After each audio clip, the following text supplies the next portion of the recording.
Carbon 12 C12 ये जो isotope है इसका एक एटम लेंगे हम।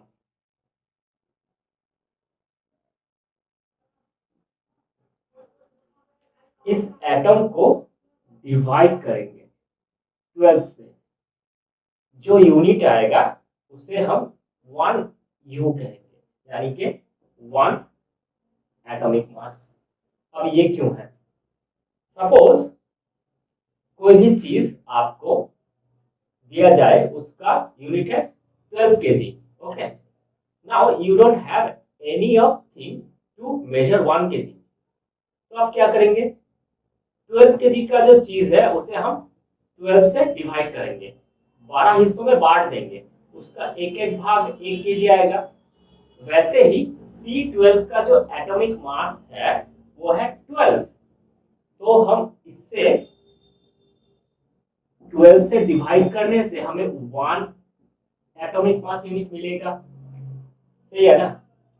इसे हम रेफरेंस की तरह यूज करते हैं, इसे केमिस्ट्री में रेफरेंस की तरह यूज किया जाता है। इसका मतलब एक कार्बन 12 आइसोटोप का जो एटॉमिक मास है उसका 1/12 इज 1 एटॉमिक मास यूनिट, ठीक है। अब कोई भी चीज उससे कितना गुना वे होगा, उससे कितना गुना ज्यादा उसका वेट होगा, उससे हम अंदाजा लगा सकते हैं कि उसका एटॉमिक मास क्या है। जैसे कि हाइड्रोजन का एटॉमिक मास इससे 1 गुना है, इसका समान है, इसका बराबर है, इसका मतलब इसका हुआ 1।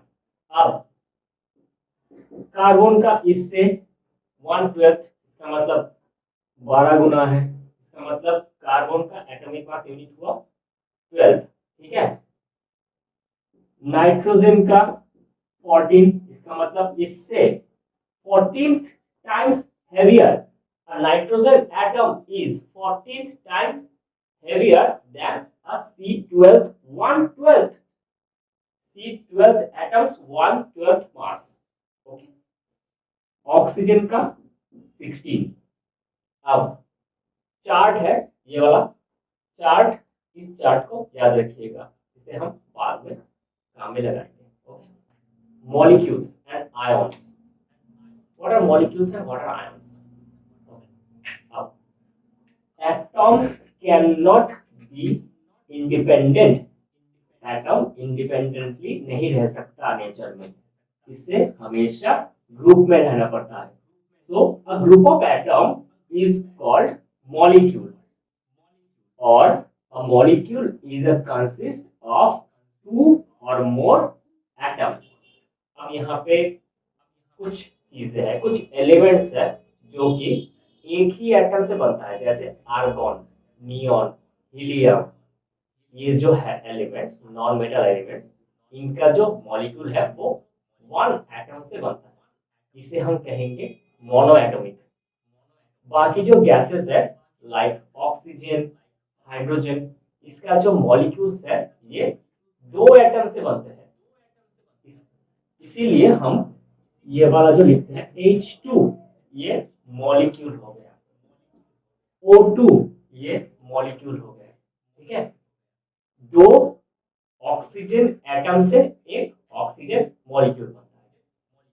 अब इसे हम कहेंगे डाई एटॉमिक मॉलिक्यूल। अब ओजोन, ओजोन को कैसे लिखते हैं?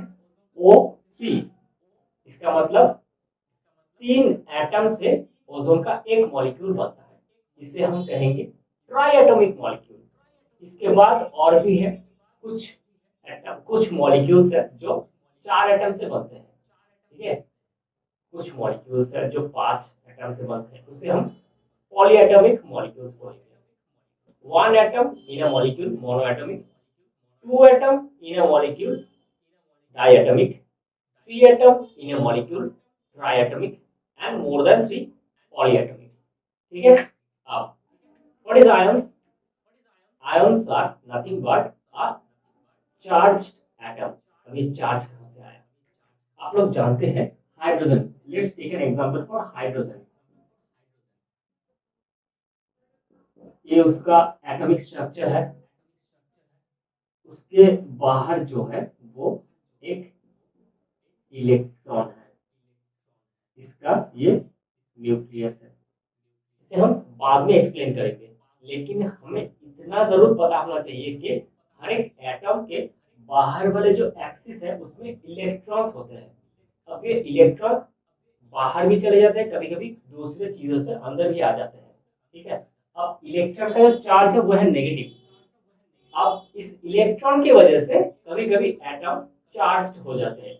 अगर चले गए बाहर या फिर बाहर से अंदर कोई दूसरा इलेक्ट्रॉन आ गया, ठीक है, तो इससे एटम्स चार्ज्ड हो जाते हैं, उसे हम कहेंगे आयन। तो मतलब any charged atom is called ion, just like. या फिर हम लिख सकते हैं sodium ion in plus, chlorine ion Cl minus.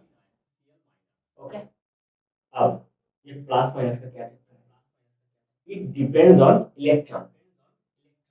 अगर इलेक्ट्रॉन एटम से चला गया बाहर तो प्लस, अगर इलेक्ट्रॉन बाहर से अंदर की तरफ आ गया तो मतलब दूसरा कोई इलेक्ट्रॉन अगर बाहर के एक्सिस पे आगे यहाँ पे बैठ गया तो फिर होगा माइनस।